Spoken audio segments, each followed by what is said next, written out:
you read? I generally read the BBC as a general. And When was the last time you bought a newspaper?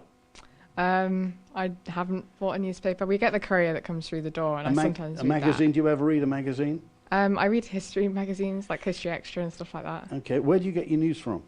Mainly online, from like apps online like BBC and ITV News and stuff like that. Okay, Ava, do you read newspapers? Do you buy newspapers? I don't buy a newspaper, but if you go online, there's websites for, like, The Guardian is usually really good. I use that one a lot.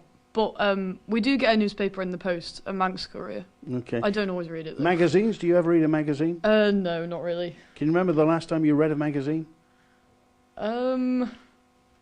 I probably would have done a few years ago, but really not anymore. Lucy, do you buy a newspaper? Do you read newspapers? My dad occasionally gets the Sunday Times, and I'll have a flick through some of that. And Where do you get your news from?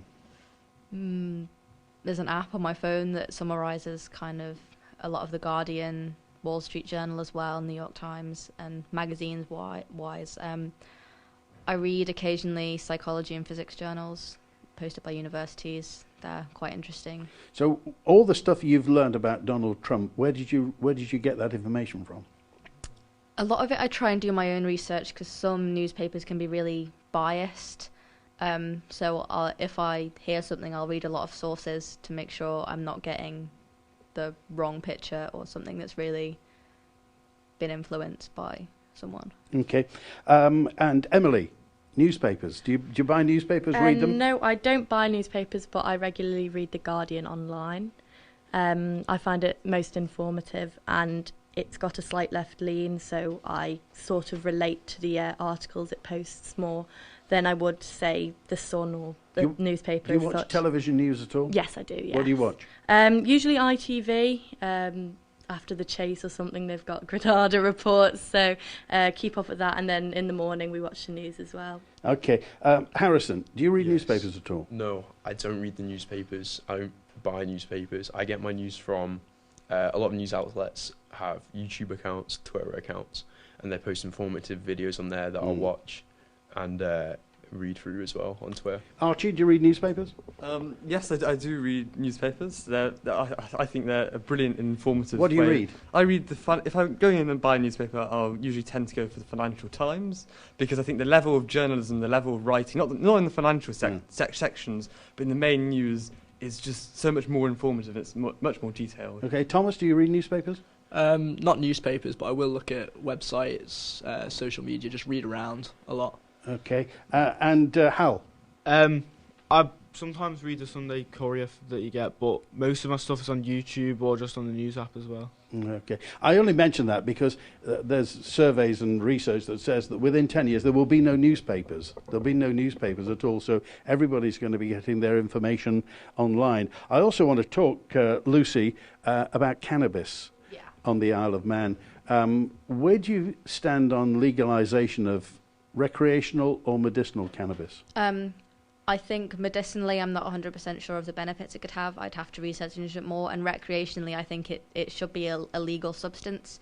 If you look at it compared to alcohol, when people get drunk, they become much more violent. And compared to when you get high, I wouldn't know, obviously, but if you look kind of at studies on it, and people who are trying to obtain it, especially young people, they're doing it not in a safe way at all. They have to go past the police, and they're doing it in ways that are dangerous, and you don't know what's in it. And I think if it was legalized, you could kind of standardize it and make it much more. Again, this is something that your generation will face more and more in places around the world.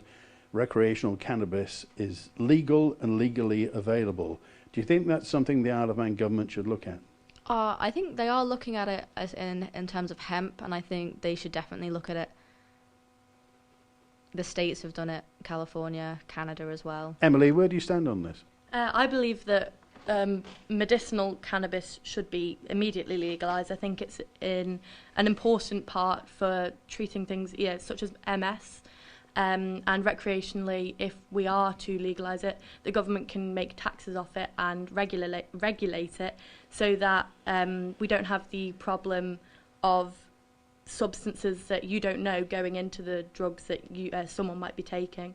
So take it out of the hands of the criminals? Yes, and put it into a safe manner which can make sure that people aren't in harm's way. Harrison? I agree. I think that the reason why it is dangerous at the moment is because it's not regulated or controlled of what goes into it. It's made up of not just the cannabis, but other chemicals that manufacturers illegally put in. There's no control measures for it. And the fact that young people are going out and taking this substance that has, they don't know what in it, it's scary, it's terrifying. Do you think the use of cannabis leads to stronger drugs, by definition? Do you think somebody who... I think it does. I agree. Which is why, in my opinion, I'd say if all drugs were legalised, then all of them can be controlled to be safe in the same way that alcohol is controlled in safe measures. Archie? I would just go back to that. The drug, no drug is safe. You can't call a drug safe. There is always going to be detrimental side effects. And you mentioned kind of the youth will then know what's going into it. The youth, the studies have proven in the Canadian Medical Journal that under the age of 21, when the brain is not fully developed, it does decrease brain activity and it severely harms kind of the ability to mature. Well, is it cannabis, is it? Yes, that is cannabis. And there is a difference between cannabis and then you look at hemp, and hemp doesn't have that TCH component, which kind of makes the hallucinogenic and kind of psychedelic effects of cannabis. And you see that it's very useful and very sustainable. You can get hemp bags now, you can do hempcrete on walls, and it's really nice, good building material. Well, they're supposed to be planting a crop next March, I think, on the island. I think I can support the hemp production, but I could never support a recreational cannabis use. Well, it seems that the use of cannabis and the legalization of cannabis and allowing it to be used is almost inevitable. It just seems to be creeping towards civilization all the time. It's happening in certain states in America, obviously in Amsterdam. It's world famous for it. Do you think it's inevitable that it will happen? Well, I'd hope that it wasn't necessarily inevitable, because as soon as you have it being kind of smoked or consumed, there's always the chance that then other people who don't choose to take it get kind of those effects. And in Amsterdam, interestingly, it's not legal in the such that people can take it. It's just not criminalised, so the police don't arrest people for its use.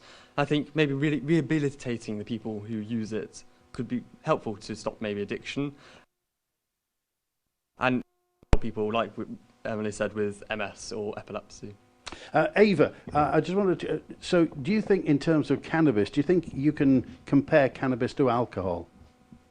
Because obviously some people say alcohol is a harmful drug. It was legalized years and years ago. It's been around it's mentioned in the Bible. People drank wine in the Bible. So that's been with us for a long time. So some people say that damages people's lives. Why shouldn't you legalize cannabis? I mean, they are both drugs, but I think the effects that alcohol has on people's lives are far more severe than that of cannabis, I think. Because I don't think there's actually that many harmful effects that cannabis actually has, whereas alcohol really damages people, and it's very bad. But I think that cannabis should definitely be legal in terms of medicinal reasons, because there is evidence to say that it does help with like conditions that people have, and recreationally I think it should be as well, because I think it would be a lot safer in a regulated way. And do you think that, and again we come down to government, do you think the government, somebody would regulate cannabis and say, there's medium, high and industrial strength, or I think maybe, yeah. Yeah. And where do you think that should be made available, though? Are we talking about health shops, over the counter at ShopRite, or? I mean, ShopRite, no. Let's just get that out there. I mean, that's really hard for me to say, but I think if the government could create a way where it's controlled and it's sold in a way that it's safe for people to use, because obviously people are going to use it. It's inevitable. People do use it because they're drawn to what they've not done before, and people want to try new things.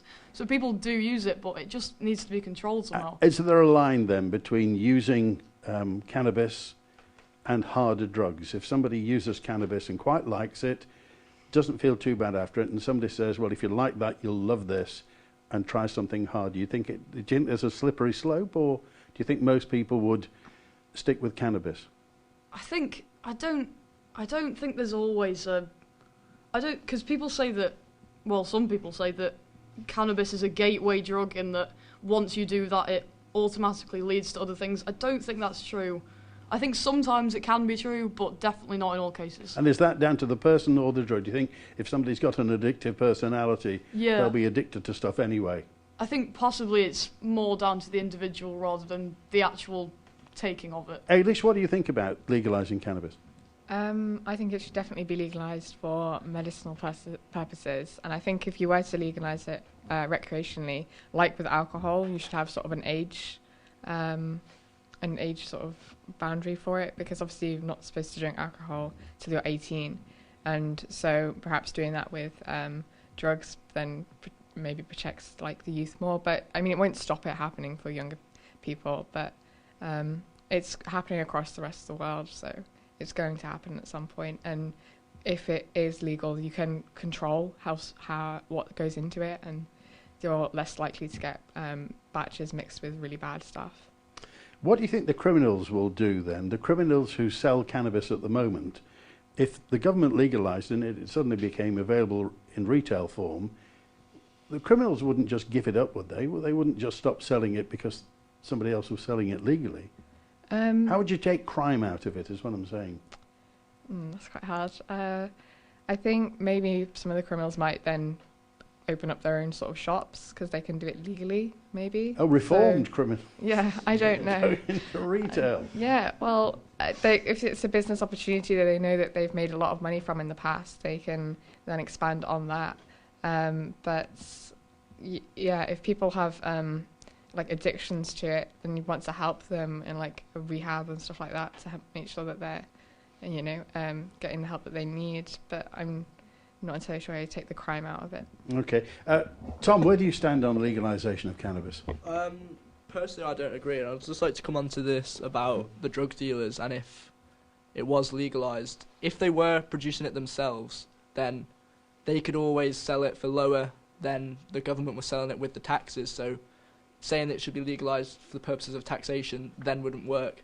I do agree with Archie that it has negative effects on the brain and therefore shouldn't really be legalised, but it's not the hardest drug, and I do think it should be decriminalised with people going into rehabilitation and maybe even a light fine for possession. Do you think alcohol is a damaging drug?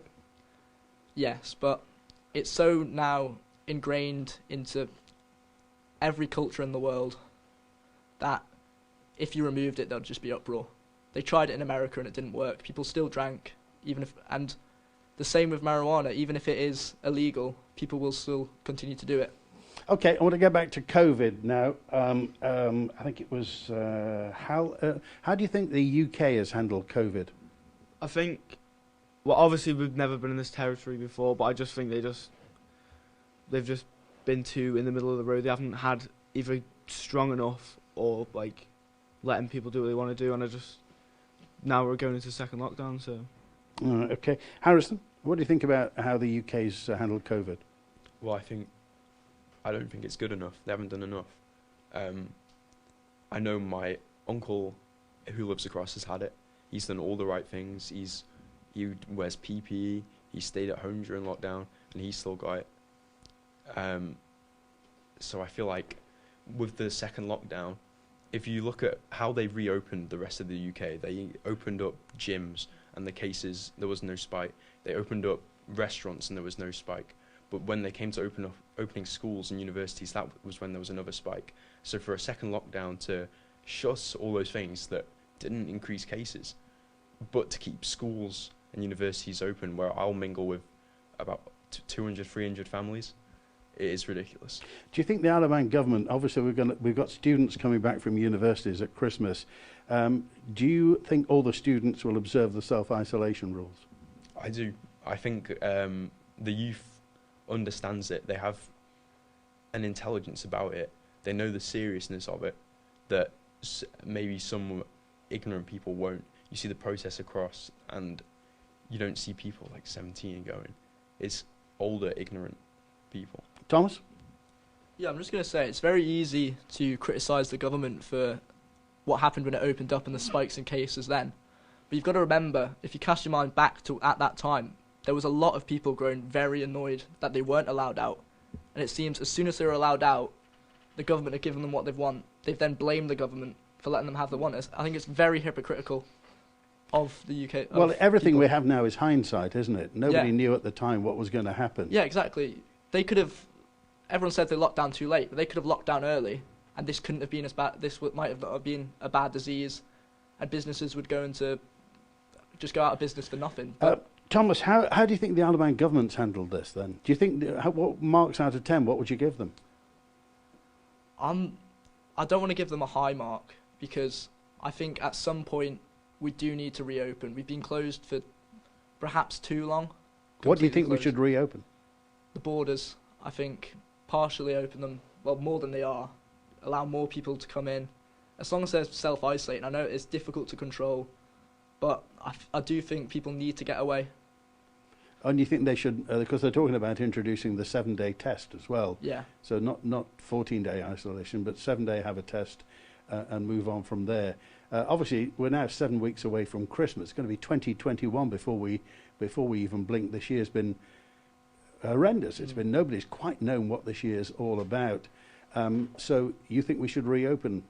Yeah, there's people with families, and people in England, they could go on holiday abroad, but you feel like on the Isle of Man, we just feel so isolated. We're just on our own. We've got no real getaway from anything, really. We're just stuck.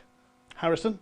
I feel like as you want to open for Christmas, I think it's horrendous how they haven't made a point about other religious holidays, like Muslims' holidays, Jewish holidays. They didn't make a point of reopening for them because there are large populations of those religions in the UK. Okay, Thomas? Yeah, we're a Christian nation originally, so I suppose the majority of people celebrate Christmas over the other holidays. So I think that's why they've made the point. It's not deliberately singling out those religions. Okay. It's just our culture. Archie, what do you think? What do you make of how the Isle of Man government's handled COVID? Well, as I said before, they've handled it much better than I would have expected. They closed down the borders, and I think they obviously closed down the borders, put us into lockdown. And they opened up at the right time when we had no cases left.